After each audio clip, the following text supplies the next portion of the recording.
دیکھیں بحث کی جاتی ہے کہ یہ اسرائیلیات اگر موجود ہیں تو کن لوگوں کے ذریعے سے یہ اسرائیلیات داخل ہوئی. پچھلے کیس میں ہم نے بیان کیا کہ ایک شخص کا نام عبداللہ بن سلام اور دوسرے کے بارے میں ہم نے نام نہیں بتایا تھا، لیکن اتنا بتایا تھا ہم نے کہ جناب عمر کے زمانے میں یہ شخص آ کے مسلمان ہو جاتا ہے اور یہی مرجع علمی بن جاتا ہے.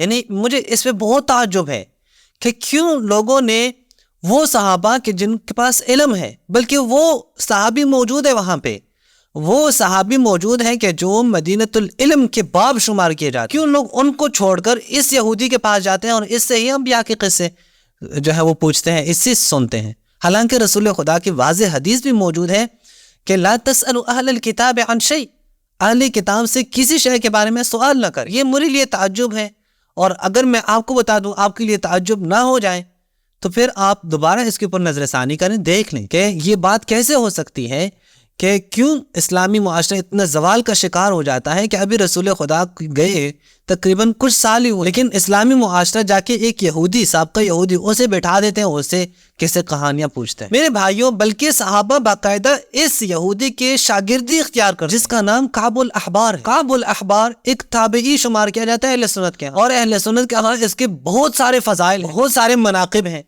ان کے علماء نے اس کے لیے بہت سارے مناقب اور فضائل لکھے ہیں. ان کے علماء کے ہاں یہ اوثق ترین انسان ہے جو سابقہ یہودی ہے.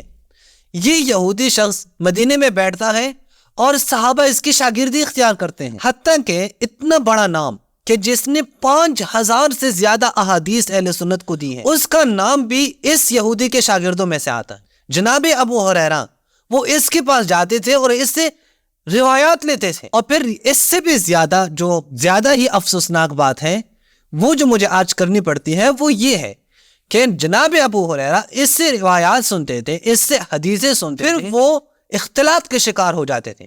پھر انہیں پتہ نہیں چلتا تھا کہ یہ جو حدیث میں نے سنی ہے رسول سے سنی ہے یا کعب سے سنی ہے، کعب الاحبار سے سنی ہے، اسلام کے پیغمبر سے سنی ہے یا سابقہ یہودی سے سنی ہے. تو بعض دفعہ بلکہ اکثر دفعہ وہ کیا کرتے، وہ جو روایات، جو احادیث وہ کعب الاحبار سے سنتے، کعب الاحبار سے اس کی نسبت رسول اللہ کو دے دیتے، اور جو رسول اللہ کی احادیث ہوتی تھی اس کی نسبت کعب الاحبار کو دیتے. یہ ہوا یوں کہ وہ ایک دفعہ جب کعب الاحبار سے ایک روایت سناتے ہیں تو دوسری مجلس میں دوسری جگہ پہ وہی روایت رسول خدا کی نسبت سے سنا. ایک جگہ پہ جب وہ رسول خدا کی نسبت سے کوئی حدیث سناتے ہیں تو دوسری مجلس میں وہ کعب الاحبار کا نام لے کر وہ حدیث سناتے ہیں. یہ بہت ہی ایک بدقسمتی ہے اسلامی معاشرے کی کہ وہاں پہ ایک صحابی، اور وہ صحابی کہ جس نے صحابہ میں سے سب سے زیادہ احادیث نقل کی ہیں، سب سے زیادہ احادیث.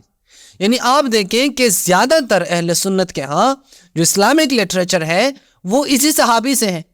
وہ چاہے عقیدے میں ہو، چاہے فقہ میں ہو، چاہے تفسیر میں ہو، چاہے دیگر میادین میں، ان تمام کے تمام فیلڈز میں اس شخص سے روایات نقل ہے. اور یہ شخص باقاعدہ طور پر سابقہ یہودی کا شاگرد ہے اور اس سے روایات لیتا ہے. آج بھی میں آپ کو بتانا چاہتا ہوں کہ وہ روایات کہ جو مستشرقین وہ اٹھا لیتے ہیں یا ایتھیسٹ افراد وہ اٹھا لیتے ہیں، انبیاء کی توہین اس میں موجود ہے، جس میں سابقہ انبیاء کی توہین موجود ہے، جس میں انبیاء کے بارے میں بہت ہی نازیبہ الفاظ استعمال کیے گئے ہیں، جہاں انبیاء کی طرف جھوٹ کی نسبت دی گئی ہے، جہاں انبیاء کی طرف نعوذ باللہ ثم نعوذ باللہ ہوسرانی اور شہوت پسندی کی نسبت دی گئی ہے. وہ تمام کے تمام روایات جناب ابو ہریرہ سے نقل ہے. اور تعجب ہے آپ کو کہ یہ جناب ابو ہریرہ جب شاگردی اختیار کرتے ہیں تو ایک سابقہ یہودی کی شاگردی اختیار کرتے ہیں، اور ایسی روایات اسلامک لٹریچر میں آتی ہیں جو آج تک مسلمانوں کے گلے میں ایک ہڈی ہے. نہ ان روایات کے کتب میں ان روایات کی موجودگی کی وجہ سے نہ مسلمان کسی ایتھیسٹ کا سامنا کر سکتا ہے، نہ ہی کسی مستشرق کا سامنا کر سکتا ہے. اس کے پاس کوئی جواب نہیں ہوتا. اگر آپ کے پاس ایک روایت آ جائے اور اس میں کہا جائے کہ حضرت ابراہیم نے 3 دفعہ جھوٹ بولا، آپ کسی ایتھیسٹ کو کیا جواب دو گے؟ وہ آپ سے یہی پوچھے گا کہ سر جب آپ کے پیغمبر، جب آپ کے ہم ملت ابراہیمی پر جس کا حکم قرآن میں آپ کے رسول کو دیا گیا ہے کہ اے رسول ملت ابراہیم کی پیروی کریں، جب وہ خود جھوٹ بولتا ہے دیگر انبیاء کے بارے میں کیا کہو گے؟ نعوذ باللہ ثم نعوذ باللہ. کیا جواب دو گے؟ اس سے صاف ظاہر ہے کہ یہ جو اس وقت آپ کے گلے میں ہڈی بن چکی ہے اور آپ کے پاس کوئی جواب نہیں ہے، آپ تعویل پہ تعویل کرتے آ رہے ہیں لیکن آپ سے جواب نہیں بن پا رہا. نہ ہی کسی ایتھیسٹ کے سامنے، نہ ہی کسی مستشرق کے سامنے۔ یہ دراصل ان یہودیوں کا کارنامہ ہے جو اسلام کے لبادے میں آ کر انہوں نے تمہیں یہ احادیث دی اور تم نے ماشاءاللہ ان احادیث کو رسول کی نسبت سے لوگوں کے سامنے بیان کی اور بیان کر رہے ہیں۔ آج بھی انہی روایات کو رسول کی روایات سمجھ، یہ سب سے زیادہ افسوسناک بات ہے۔ چلیں اگر کوئی روایت آئی ہے، آج کے مسلمانوں کو تو اس میں کوئی گناہ نہیں ہے، نہ تو ہم اس وقت موجود تھے، نہیں ہمیں پتا تھا، نہیں ہمیں یہ معلوم تھا کہ جناب ابو ہریرہ وہ فلاں جگہ جا کے شاگردی اختیار کرتے ہیں، ورنہ ہم جاتے ان کا راستہ روک لیں۔ نہیں، ہم امام بخاری کے زمانے میں موجود تھے، کیا ہم انہیں کہتے امام بخاری چلیں ٹھیک ہے انہوں نے شاگردی اختیار کی، آپ ان کی روایات اپنی کتاب میں نقل نہ کریں؟ نہیں، ہم امام مسلم کے زمانے میں ہیں، نہیں دیگر محدثین کے زمانے میں۔ لیکن آج اس زمانے میں تو ہم ہیں، یہ تو ہم کر سکتے ہیں کہ ہم آ جائیں، ہم یہاں پہ باقاعدہ تنقیح کریں، ان روایات کا انکار کریں کہ یہ روایات کہ جو دراصل خود انبیاء کی توہین بن جاتی ہیں، یہ روایات کہ جو دراصل اس وقت ایتھیسٹس اور مستشرقین کے ہاتھ میں اسلحہ ہے، ہم صاف صاف کہیں کہ یہ کون ہے، یہ کیا ہے، یہ خود یہودی لٹریچر ہے، یہ یہودیوں کی تعلیمات ہیں۔ اس سے بھی بڑھ کر آپ دیکھیں کہ وہ روایات کہ جو یہودیوں کے ذریعے سے آئی ہیں، وہ سیم وہی موافقت پائی جاتی ہے یہودیوں کے تعلیمات میں آج بھی۔ اگر آپ دیکھیں بہت ساری روایات ہیں، لیکن اس میں ایک مثال آپ کو دے دوں۔ مسلم میں روایت ہے، جناب ابو ہریرہ سے روایت ہے، اور جناب ابو ہریرہ کہتے ہیں مجھے رسول اللہ نے فرمایا زمین اور آسمان اللہ نے کائنات کو 7 دنوں میں خلق کیا ہے۔ وہ گنتے ہیں فلاں چیز جو ہے اللہ نے وہ منگل کے دن خلق کی، فلاں بدھ کے دن خلق کی، فلاں ہفتے کے دن خلق کی، فلاں اتوار کے دن، فلاں فلاں وہ بیان کیا ہے، اور وہ 7 دن گنے ہیں، جبکہ قرآن مجید واضح اعلان کر رہے ہیں کہ نہیں، فی 6 ایام 6 دن میں خلق کیا ہے۔ یہی بات کہ 7 دن میں خلق کیا ہے تورات میں بھی موجود ہے۔ اب سفر تکوین دے کے پہلا صفحہ ہی دے، تورات اولڈ ٹیسٹمنٹ کے اب پہلا صفحہ ہی دے کے آپ کو معلوم ہوگا۔ بس وہ موافقت پائی جاتی ہے یہاں پہ، اور وہاں سے پتہ چل جاتا ہے کہ یہ جو تعلیمات ہے یہ ان سابقہ یہودیوں کے ذریعے سے اسلام کے ہاں داخل ہو چکی ہیں کہ جنہوں نے اسلام کا لبادہ پہنا اور آ کے اپنے تعلیمات یہاں پہ بیان۔ اب سوال یہ ہے میرے بھائیوں کہ یہ جو تعلیمات ہیں ہم کیسے پہچان لیں کہ یہ اسرائیلیات میں سے ہے یا اسرائیلیات میں سے نہیں؟ جو حدیث میں نے صحیح مسلم سے کوٹ کی وہاں پہ خود بعض اہل سنت نے صاف لکھا ہے کہ یہ ممکن ہے جناب ابو ہریرہ نے یہ کعب الاحبار سے سنی ہو۔ میں کہتا ہوں ممکن نہیں ہے، یقیناً انہوں نے کعب الاحبار سے سنی ہے، یقیناً یہ کعب الاحبار کی روایت، یقیناً یہ کعب الاحبار کے ذریعے سے ہی اسلامی لٹریچر میں داخل ہو چکا۔ لیکن اس سے زیادہ جو سوال بنتا ہے وہ یہ ہے کہ جب یہ کعب الاحبار سے یہ روایت سنی ہے تو جناب ابو ہریرہ اس کی نسبت رسول کی طرف کیوں دیتے ہیں؟ حالانکہ روایت تو مسلم کی ہے، مسلم تو آپ کے ہاں اول سے لے کر آخر تک صحیح کتاب ہے، اس لیے تو صحیح مسلم کہا جاتا ہے۔ اگر آپ کہتے ہیں کہ نہیں یہ ہم صحیح نہیں مانتے تو آپ آج کے بعد اسے صحیح مسلم نہ کہیں، ضعیف مسلم کہا کریں، چونکہ یہ آپ کے ہاں پھر صحیح کتاب شمار نہیں کی جاتی۔ ظاہر ہے ایک کتاب کا نام صحیح اسی لیے ہی قرار دیا جاتا ہے کہ جب اس میں تمام کے تمام روایات صحیح ہوں۔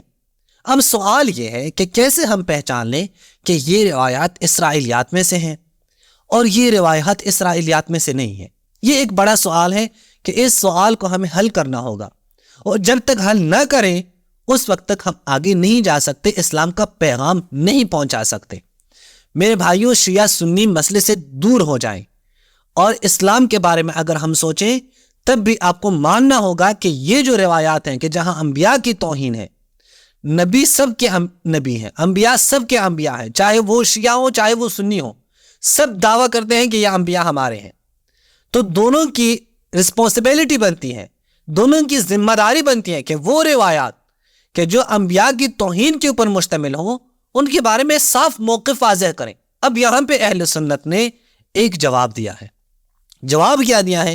انہوں نے جواب یہ دیا ہے کہ ہم قرآن کی طرف دیکھیں گے کہ اگر یہ روایت قرآن کے خلاف ہوں، اور سنت کی طرف دیکھیں گے کہ رسول اللہ کے احادیث کے خلاف، تو میرے بھائیوں آپ کا یہ جواب ناقص ہے۔